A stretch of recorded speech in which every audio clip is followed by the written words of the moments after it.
رسول اللہ صلی اللہ علیہ وآلہ وسلم نے فرمایا، جس نے ہمارے دین میں از خود کوئی ایسی چیز نکالی جو اس میں نہیں تھی تو وہ رد ہے۔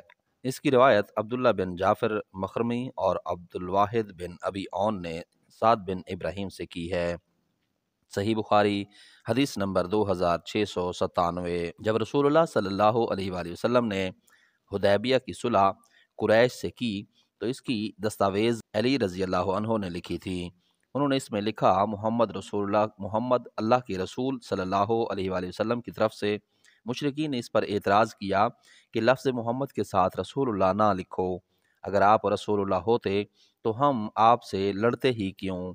آپ صلی اللہ علیہ وآلہ وسلم نے علی علیہ السلام سے فرمایا، رسول اللہ کا لفظ مٹا دو۔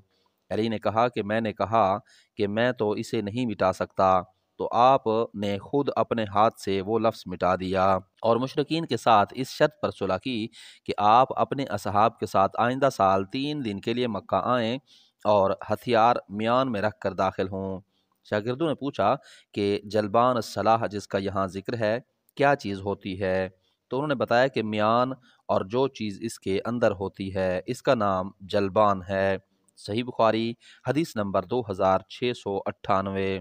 رسول اللہ صلی اللہ علیہ وآلہ وسلم نے ذی قعدہ کے مہینے میں عمرے کا احرام باندھا، لیکن مکہ والوں نے آپ کو شہر میں داخل نہیں ہونے دیا۔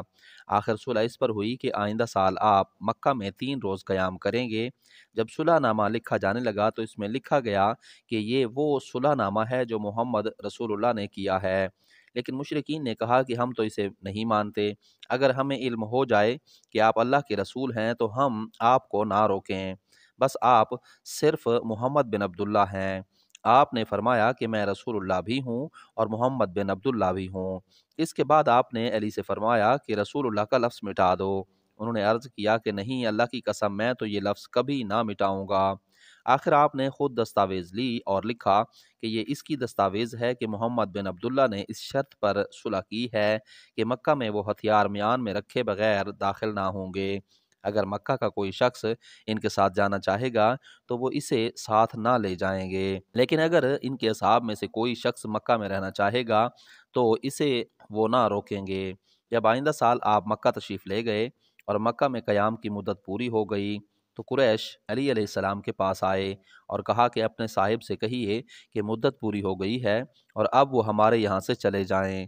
چنانچہ نبی کریم مکہ سے روانہ ہونے لگے۔ اس وقت حمزہ کی ایک بچی چچا چچا کرتی آئیں۔ علی نے انہیں اپنے ساتھ لے لیا، پھر فاطمہ کے پاس ہاتھ پکڑ کر لائے اور فرمایا اپنی چچا زاد بہن کو بھی ساتھ لے لو۔ انہوں نے اس کو اپنے ساتھ سوار کر لیا۔ پھر علی علیہ السلام، زید اور جعفر کا جھگڑا ہوا۔ علی نے فرمایا کہ اس کا میں زیادہ مستحق ہوں، یہ میرے چچا کی بچی ہے۔ جعفر نے فرمایا کہ یہ میرے بھی چچا کی بچی ہے اور اس کی خالہ میرے نکاح میں بھی ہیں۔ زید نے فرمایا کہ میرے بھائی کی بچی ہے۔ نبی کریم نے بچی کی خالہ کے حق میں فیصلہ کیا اور فرمایا کہ خالہ ماں کی جگہ ہوتی ہے۔ پھر علی علیہ السلام سے فرمایا کہ تم مجھ سے ہو اور میں تم سے ہوں۔ جعفر سے فرمایا کہ تم صورت اور عادات و اخلاق سب میں مجھ سے مشابہ ہو۔ زید سے فرمایا کہ تم ہمارے بھائی بھی ہو اور ہمارے مولا بھی۔ صحیح بخاری حدیث نمبر 2699۔ نبی کریم صلی اللہ علیہ وآلہ وسلم نے صلح حدیبیہ مشرکین کے ساتھ 3 شرائط پر کی تھی۔ ایک یہ کہ مشرکین میں سے اگر کوئی آدمی آپ کے پاس آ جائے تو آپ اسے واپس کر دیں گے، لیکن اگر مسلمانوں میں سے کوئی مشرکین کے یہاں پناہ لے گا تو یہ لوگ ایسے شخص کو واپس نہیں کریں گے۔ دوسرا یہ کہ آپ آئندہ سال مکہ آ سکیں گے اور صرف 3 دن ٹھہریں گے۔ تیسرا یہ کہ ہتھیار، تلوار، تیر وغیرہ نیام اور ترکش میں ڈال کر ہی مکہ میں داخل ہوں گے۔ چنانچہ ابو جندل جب مسلمان ہو گئے تھے اور قریش نے ان کو قید کر رکھا تھا، بیڑیوں کو گھسیٹتے ہوئے آئے تو آپ نے انہیں شرائط معاہدہ کے مطابق مشرکوں کو واپس کر دیا۔ امام بخاری نے کہا کہ مؤمل نے سفیان سے ابو جندل کا ذکر نہیں کیا ہے، الا بجلبان صلاح کے بجائے الا بجلب صلاح کے الفاظ نقل کیے ہیں۔ صحیح بخاری حدیث نمبر 2700۔ رسول اللہ صلی اللہ علیہ وآلہ وسلم عمرے کا احرام باندھ کر نکلے تو کفار قریش نے آپ کو بیت اللہ جانے سے روک دیا، اس لیے آپ نے قربانی کا جانور حدیبیہ میں ذبح کر دیا اور سر بھی وہیں منڈوا لیا، اور کفار مکہ سے آپ نے اس شرط پر صلح کی تھی کہ آپ آئندہ سال عمرہ کر سکیں گے۔ तलवारों के सिवा और कोई हथियार साथ ना लाएंगे और वो भी नियाम में होंगी, और कुरैश जितने भी दिन चाहेंगे इससे ज़्यादा मक्का में ना ठहर सकेंगे, यानी 3 दिन। चुनाचे आपने आइंदा साल उम्रा किया और शराइत के मुताबिक आप मक्का में दाखिल हुए। फिर जब 3 दिन गुजर चुके तो कुरैश ने मक्के से चले जाने के लिए कहा और आप वहाँ से वापस चले आए। सही बुखारी हदीस नंबर 2701। अब्दुल्ला बिन सहल और महीसा बिन मसऊद बिन जैद खैबर गए। खैबर के यहूदियों से मुसलमानों की इन दिनों सुलह थी। सही बुखारी हदीस नंबर 2702।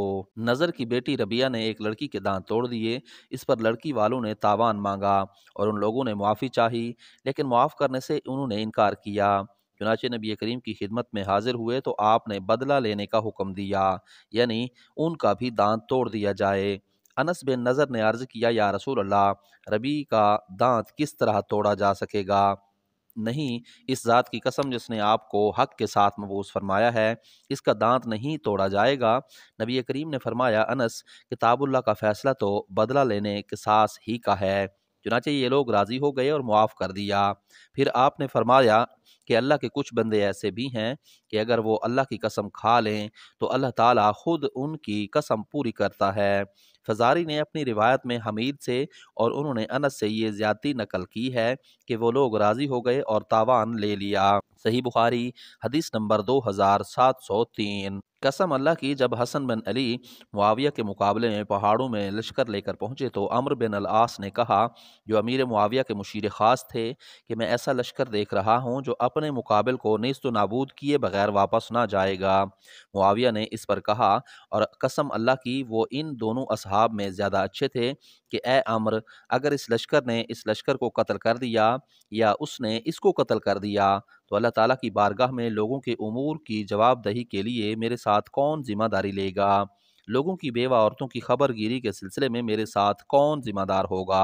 लोगों की आल औलाद के सिलसिले में मेरे साथ कौन जिम्मेदार होगा? आखिर मुआविया रजी अल्लाह अन्हु ने हसन अलैहिस्सलाम के यहाँ कुरैश की शाख बनु अब्द शम्स के 2 आदमी भेजे, अब्दुर्रहमान बिन समरा और अब्दुल्ला बिन आमिर बिन करीज। आपने इन दोनों से फरमाया कि हसन बिन अली के यहाँ जाओ और इनके सामने सुलह पेश करो, इनसे इस पर गुफ्तगू करो और फैसला उन्हीं की मर्जी पर छोड़ दो। चुनाचे ये लोग आए और आपसे गुफ्तगू की और फैसला आप ही की मर्जी पर छोड़ दिया। हसन बिन अली ने फरमाया, हम बनु अब्दुल मुत्तलिब की औलाद हैं और हमको खिलाफत की वजह से रुपया पैसा खर्च करने की आदत हो गई है, और हमारे साथ ये लोग हैं, ये खून खराबा करने में ताक हैं, बगैर रुपया दिए मानने वाले नहीं। वो कहने लगे, अमीर मुआविया आपको इतना इतना रुपया देने पर राज़ी हैं और आपसे सुलह चाहते हैं, फैसला आपकी मर्जी पर छोड़ा है और आपसे पूछा है। हसन ने फरमाया कि इसकी जिम्मेदारी कौन लेगा? इन दोनों कासिदों ने कहा कि हम इसके जिम्मेदार हैं। हसन अलैहिस्सलाम ने जिस चीज़ के मुतालिक भी पूछा तो उन्होंने यही कहा कि हम इसके ज़िम्मेदार हैं। आखिर आपने सुलह कर ली। फिर फरमाया कि मैंने अबू बकरा से सुना था, वो बयान करते थे कि मैंने रसूलुल्लाह को मिंबर पर ये फरमाते सुना है, और हसन बिन अली आप सल्लल्लाहु अलैहि वसल्लम के पहलू में थे। आप सल्लल्लाहु अलैहि वसल्लम कभी लोगों की तरफ मुतवज्जे होते और कभी हसन की तरफ, और फरमाते कि मेरा ये बेटा सरदार है और शायद इसके ज़रिए अल्लाह ताला मुसलमानों के 2 अजीम गिरोहों में सुलह कराएगा। इमाम बुखारी रहमहुल्लाह ने कहा, मुझसे अली बिन अब्दुल्ला मदीनी ने बयान किया कि हमारे नज़दीक इस हदीस से हसन बसरी का अबू बकरा से सुनना साबित हुआ है। सही बुखारी हदीस नंबर 2704। रसूलुल्लाह सल्लल्लाहु अलैहि वसल्लम ने दरवाज़ों पर 2 झगड़ा करने वालों की आवाज़ सुनी जो बुलंद हो गई थी। वाक़या ये था कि एक आदमी दूसरे से कर्ज में कुछ कमी करने और तकाज़ा में कुछ नरमी बरतने के लिए कह रहा था, और दूसरा कहता था कि अल्लाह की कसम मैं ये नहीं करूँगा। आखिर रसूलुल्लाह इनके पास गए और फरमाया कि इस बात पर अल्लाह की कसम खाने वाले साहिब कहाँ हैं कि वो एक अच्छा काम नहीं करेंगे। इन सहाबी ने अर्ज़ किया, मैं ही हूँ या रसूल अल्लाह। अब मेरा भाई जो चाहता है वही मुझको भी पसंद है।